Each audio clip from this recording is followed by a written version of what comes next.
வணக்கம். இது நம்ம ஏரியா அசமகத்து மச்சி அடையாளத்தை தேடி நாம் ஒவ்வொரு வரலாற்றிலும் தனி ஆளுமைகளும் நிறைய நம்ம பார்த்துருக்குறோம். அந்த வகையில வந்து என் பக்கத்தில் இருப்பவர் அண்ணன் கோவிந்தராஜ் அண்ணன். இவங்க வந்து அரசு பணியில இருந்து இப்போ ஓய்வு பெற்று, அந்த ஓய்வு கூட இன்னும் அவர் ஓய்வு எடுக்கல. ஓய்வுக்கே கொஞ்சம் ஓரமா நில்லுமா, அப்புறமேட்டு வரேன்னு சொல்லிட்டு, இன்னும் அவருடைய பணி தொடர்ந்து கொண்டே இருக்கு. அவர பத்தி இப்ப நம்ம மேலும் விவரங்கள் அறிய போறோம். அண்ணா வணக்கம் அண்ணா. வணக்கம் அண்ணா. வணக்கம், வணக்கம், வணக்கம். கோயில்கள் எங்கேயாவது இப்ப தஞ்சாவூருக்கு யாராவது வர்றாங்க, விபிஎஸ்க்கு வராங்க அப்படின்னா, முதல் ஃபோன் உங்களுக்கு தான் வரும். அலுவல் தான் உங்களுக்கு தான் வரும். அதுக்கப்புறம் தான் எல்லாமே ஃபாலோ பண்ணுவாங்க. ஸோ இந்த பணிக்கு முன்னாடி அ இந்த ஆர்வம் உங்களுக்கு எப்படி வந்தது? நான் வந்து இந்த பணிக்கு வர்றதுக்கு முன்னால சர்க்கரை ஆலையில வந்து பணி செஞ்சுக்கிட்டு இருந்தேன். திருவாரூரான் சர்க்கரை ஆலைன்னு திருமண்டங்குடியில. அங்க வந்து சூப்பர்வைசரா இருந்தேன். அதுக்கப்புறம் அரசு தேர்வு எழுதி இந்த செயல் அலுவலர் பணிக்கு வந்தேன். செயல் அலுவலர் பணிக்கு வந்து கிட்டத்தட்ட ஒரு 20 வருஷம் அறநிலையத்துறையில பணியாற்றினேன். கிட்டத்தட்ட 100க்கும் மேற்பட்ட திருக்கோயில்கள் வந்து நான் திருப்பணி பண்ணியிருக்கிறேன். குறிப்பா வந்து கிராமங்கள்ல உள்ள கோயில்களுக்கு நான் முக்கியத்துவம் குடுத்து, கிராமங்கள்ல உள்ள கோயில பெருசா கவனிக்க மாட்டாங்க. அந்த கிராமத்தில உள்ள கோயிலெல்லாம் எடுத்து திருப்பணி பண்றதுக்கு அரசு நிதியுதவி பெற்று, கிட்டத்தட்ட 100 கோயிலுக்கு மேல நிதியுதவி பெற்று திருப்பணி செஞ்சிருக்கிறேன். ம். அதே மாரி வருமானம் இல்லாத கோயில்கள்லாம் பொறுப்பெடுத்து, அந்த வருமானத்த உயர்த்துறதுக்கு பல கோயில்கள்ல வந்து ம். 10,000, 20,000 இருந்ததெல்லாம் வந்து 50,00,000 வரையும் வருமானத்த உயர்த்தி இருக்கிறேன். இதுதான் என்னோட பணி. ஆனா அதுக்கு முன்னாடி உங்களுக்கான இந்த அடையாளம் இருக்குல்ல, அதில ஒரு நிறைய ஸ்ட்ரகிள தாண்டி தான் நீங்க வந்திருப்பீங்க. அந்த மாரி எல்லாம் ஒரே ஒரு நிகழ்வு சொல்லுங்களேன்.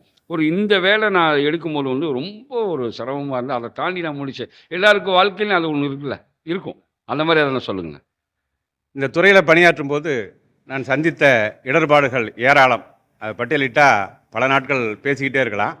குறிப்பா திருக்கண்டியூர் பக்கத்துல ஒரு ஊர்ல கோயில் நிலத்த வந்து கோர்ட் உத்தரவு போட்டு பொசிஷன் எடுக்க சொல்லிட்டாங்க. அதாவது குத்தகை கட்டாதனால அந்த நிலத்த பொசிஷன் எடுக்க சொல்லிட்டாங்க. நாங்க வந்து ஒரு 5, 6 ஸ்டாஃபோட அங்க போய் பொசிஷன் எடுக்க போனோம். அப்ப இருக்கும்போது அந்த ஊரை சேர்ந்தவங்கலாம் அருவாளை எடுத்துக்கிட்டு வெட்ட வந்துட்டாங்க. வா! அருவாளை எடுத்துட்டு வெட்ட வந்துட்டாங்க.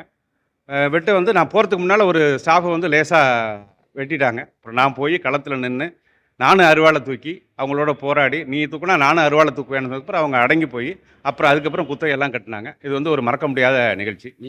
நிகழ்ச்சி. அது பணியில இருக்கும்போது. பணியில இருக்கும்போது. அதே மாரி பல இடத்துல பொய் புகார்கள் என் பேர்ல. வேணும்னே அது நேர்மையா இருந்ததுனால, பல இடங்கள்ல வந்து பொய் புகார்கள் குடுப்பாங்க. அது வந்து மாவட்ட ஆட்சியருக்கு போகும். மாவட்ட ஆட்சியர் அவங்க பார்த்துட்டு பல மாவட்ட ஆட்சியர்கள், அவர் வந்து நேர்மையானவரு, அவர் இதெல்லாம் பண்ண மாட்டார்ன்னு சொல்லி, அவங்களே பல வன்கொடுமை தடுப்பு சட்டத்தின் கீழ பல வழக்குகள், ஏராளமான வழக்குகள் பதிவு பண்ணியிருக்கிறாங்க. அத்தனை வழக்குகளும் மாவட்ட ஆட்சியர் அவரிடம் போகும்போது, அவர் அது மாரிலாம் செய்ய மாட்டார்ன்னு சொல்லி, அவர் வந்து தள்ளுபடி பண்ணிருவாரு. இந்த அடையாளத்துக்கு பின்னாடி எவ்வளோ பெரிய வழிகள்லாம் இருக்கு பார்த்தீங்களா? ரொம்ப மகிழ்ச்சி அண்ணா. இந்த ஓய்வுக்கு அப்புறம் இப்ப நீங்க என்ன பண்ணிட்டு இருக்கீங்க? ஓய்வுக்கு அப்புறம் நான் சில கோயில்ல அழைப்பின் பேர்ல பணியாற்றி இருக்கிறேன். கஞ்சனூர் சுக்கிரன் தலம்னு சொல்லி அதில கொஞ்ச நாள் பணியாற்றினேன். அதுக்கப்புறம் இப்ப திருத்தெருமை ஆதினகர்த்தர் அவர்கள் உத்தரவின்படி திருவையாறு அருள்மிகு ஐயாரப்பர் திருக்கோயில் கண்காணிப்பாளராக தற்போது பணியாற்றி வருகிறேன். இப்ப கரண்ட்ல நீங்க அங்க இருக்கீங்க. அண்ணன வந்து அங்க பார்க்கலாம். பார்க்கலாம். ஆ. ஐயன்ட்ட இருந்து உங்கள சந்திச்சு எனக்கு ரொம்ப ரொம்ப சந்தோஷம். ஆ ஒவ்வொரு அடையாளத்துக்கு பின்பாக நிறைய வழிகளும், உணர்வுகளும் கடந்து தான அந்த அடையாளமாக மாறி வருது. இன்னமும் அவருடைய அந்த அந்த பணிகளுடைய அந்த நேர்மை இன்னும் இவருக்கு அடுத்தடுத்த இலக்கை எடுத்துச் செல்லும். ஆண்டவன் அருள் உங்களுக்கு எப்பயுமே இந்த நிகழ்வுக்காக இருக்கும். ஆனா, இவ்வளவு தூரம் உங்க நேரத்த நீங்க ஒதுக்கி, ஆ இந்த நிகழ்வுக்கு கலந்து கொண்டமைக்கு ரொம்ப ரொம்ப மகிழ்ச்சிங்க.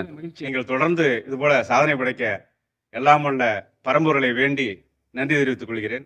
மிகுந்த அன்பு, நன்றியும் அஸ்வின். ரொம்ப ரொம்ப நன்றி அண்ணா. ரொம்ப நன்றி அண்ணா. ரொம்ப தேங்க்ஸ் அண்ணா. தேங்க்ஸ் அண்ணா. இப்ப நாம் சந்தித்தது அண்ணன் கோவிந்தராஜ் அண்ணன்.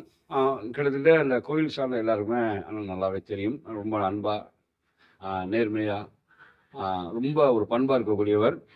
அடுத்து நாம் ஒரு அடையாளம் தேடி போறோம்.